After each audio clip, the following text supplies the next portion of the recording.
Ryan, as soon as the show started, I was immediately like attached to it. It's an amazing show. But question I have for you is, who is George Bell?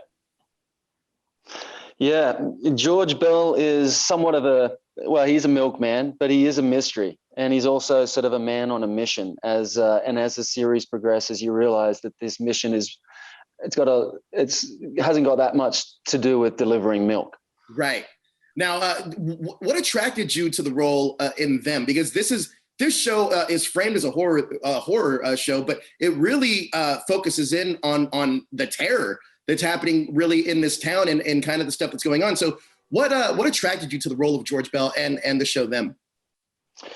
Just how well little Marvin knew that world. And I mean, from a micro to a macro level, there was the 1950s aspect, the terror aspect, PTSD, demons, as well as hope, his choice of music, everything throughout every single stone, he knew where it was going to be placed, yet he still was willing to give the artists and, the powers that be a chance to kind of breathe their own life into it. And that's for someone that's helming a show. And I've been fortunate enough to be a part of a few successful shows now. When your leader gives you that amount of breadth, you want to do them right.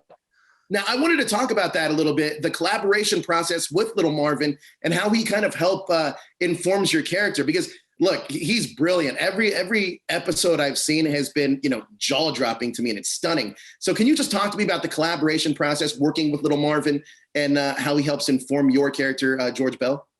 Sure. Yeah, I mean, firstly, this will not be the last time we hear Little Marvin's voice, and it won't be the last time he's helming shows. He is, like an absolute juggernaut. But he was really open with me in the beginning to sort of say, listen, George seems like he's your average kind of milkman, but like everyone in this show, there is he's a slow burn. There's things that get revealed, and there's deeper context. You start learning about his returning from war and the things that he did while he was in war that are now kind of feeding this particular storyline and his relationship with Alison Bell's character, Betty.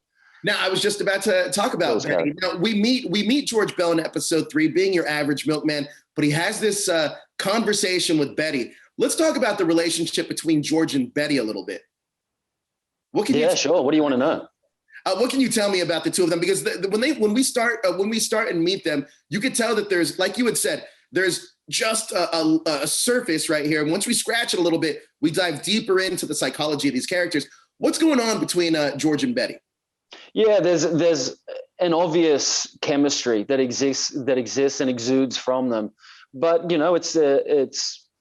it is the 1950s, so there's a prim and proper way of doing things, but he is the milkman. So he gets access into his neighbors and into his neighborhood that most people don't get.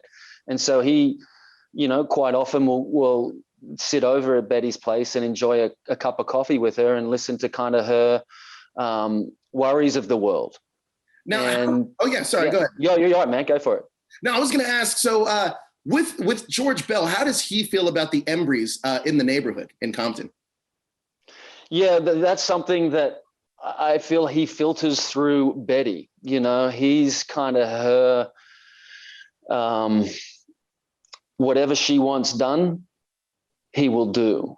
So she's sort of leading the charge against the Embreys, and we think the story's going to go one way, and I can't obviously have to be somewhat political in my answer here, Joe, but we think it's going to go one way. But again, like Little Marvin does a great kind of like angle shift where you just don't see where this storyline is going.